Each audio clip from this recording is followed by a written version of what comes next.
आज हम बनाते हैं मटन कढ़ाई, जो कि बहुत बड़ा नाम, बनाने में बहुत आसान और खाने में बेमिसाल। तो चलिए रेसिपी स्टार्ट करते हैं।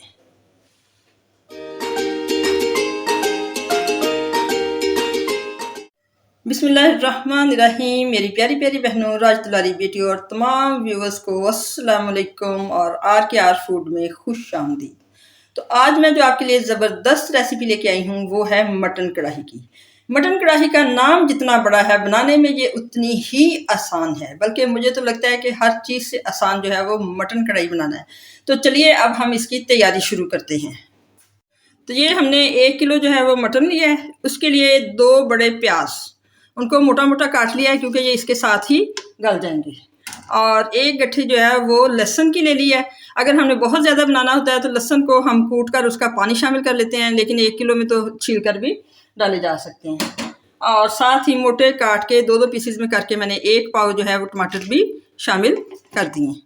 अब इसमें 1 गिलास जो है वो हम पानी शामिल करेंगे।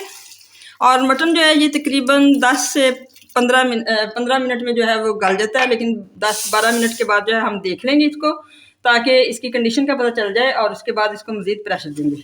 बाकी जो मसाले जाएंगे वो 1 टीस्पून नमक, ये जो शुरू में मसाले शामिल करेंगे, और जो भुनाई का अमल है वो जो करेंगे तो वो उसके बाद का प्रोसीजर है।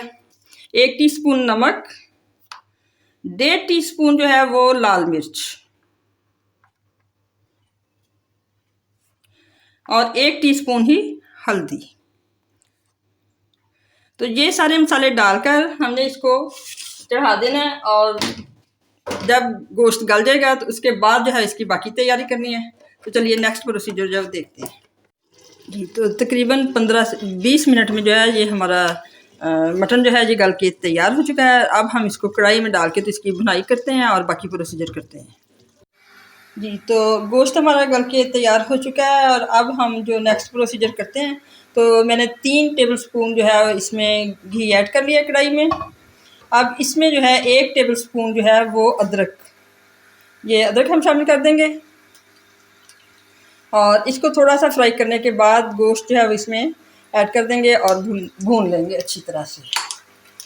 और साथ साथ आप गौर से देखते जाएं आप किस स्टेज पे कौन सा मसाला और किस तरह हम शामिल करेंगे। तो इसको तकरीबन 30 सेकंड तक थोड़ा सा फ्राई करके तो फिर इसमें जो है वो हम गोश्त ऐड करते हैं। तो अब हम इसमें गोश्त ऐड करते हैं। गोश्त में हमने प्याज, लहसुन और सारा कुछ जो है वो पहले से ही शामिल कर दिया था। तो गोश्त जो है वो सारा शामिल करके तो उसको हम अच्छी तरह से भूनेंगे, और साथ साथ फिर बाकी मसाले भी शामिल करते जाएंगे। तो ये अब हम मटन जो है फ्राई कर रहे हैं। पानी इसका तकरीबन खुश्क हो चुका है और अभी ये थोड़ा भुनने वाला, तो इसी स्टेज पे हम इसमें दही भी शामिल कर देंगे।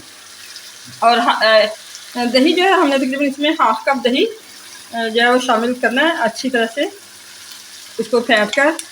और इसके साथ साथ इसके अलावा जो हम इसमें 2 टेबलस्पून ऑयल के शामिल करेंगे, क्योंकि जब हम कढ़ाई बनाते हैं इसका असल टेस्ट घी में ही आता है, लेकिन ऑयल की वजह से इसकी शाइनिंग जो है वो बरकरार रहती है। तो थोड़ी देर के बाद जो है इसमें हम 2 टेबलस्पून ऑयल के भी शामिल कर देंगे। तो ये कढ़ाई जो है मसाला भून रहा है, इसी स्टेज पे हमने इसमें 2 टेबलस्पून ऑयल के भी शामिल कर देंगे।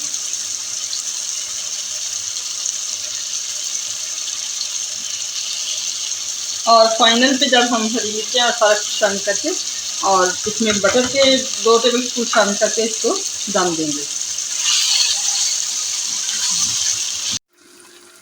जी। तो ये देखिए कितनी खूबसूरत जो है वो कलर भी आ चुका है और घी भी इसका अलहदा होना शुरू हो चुका है। तो इसका मतलब है कि ये भून चुकी है।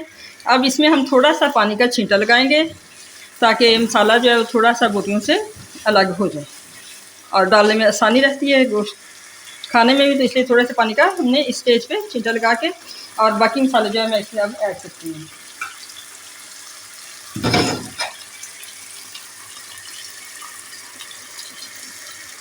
जी। अब ये इसको पानी का थोड़ा सा छींटा लगा के अब हल्की आंच पे हम इसको दम पे रखेंगे जैसे। और साथ ही इसमें 1/2 टीस्पून जो है वो काली मिर्च,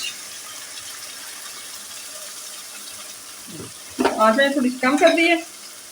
हाफ टी स्पून जो है इसमें मैं काली मिर्च शामिल करूँगी।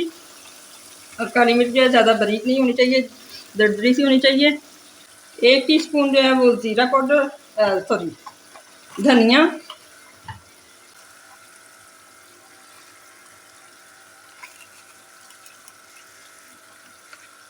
हाफ टी स्पून ज़ीरा और हाफ टी स्पून जो है वो ज़ीरा शामिल कर देंगे।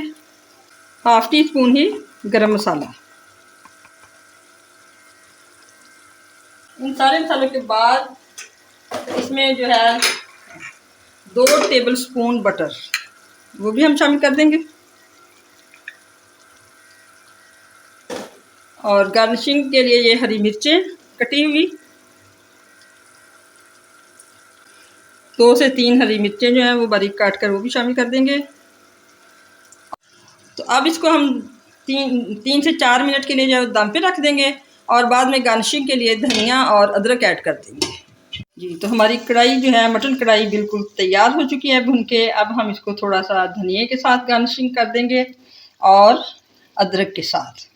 तो देखिए कितना खूबसूरत कलर आया है, कितनी खूबसूरत इसकी लुक आई है।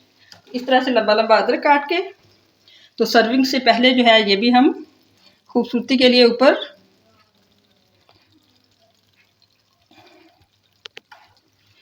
जी, तो ये इस तरह से इसको अदरक और इसके साथ गार्निशिंग करके तो पेश करेंगे तो बहुत ही खूबसूरत और बहुत ही जायकेदार कढ़ाई तैयार होगी है। इन्हीं स्टेप्स को आप फॉलो कीजिएगा तो इंशाल्लाह बहुत ही जायकेदार कढ़ाई तैयार होगी। इसी के साथ साथ अगर आपको रेसिपी पसंद आए तो चैनल को सब्सक्राइब कीजिए, लाइक कीजिए, शेयर कीजिए। आप हमें दुआओं में याद रखिए। मिलते हैं किसी नेक्स्ट अच्छी सी रेसिपी के साथ। अल्लाह हाफिज़।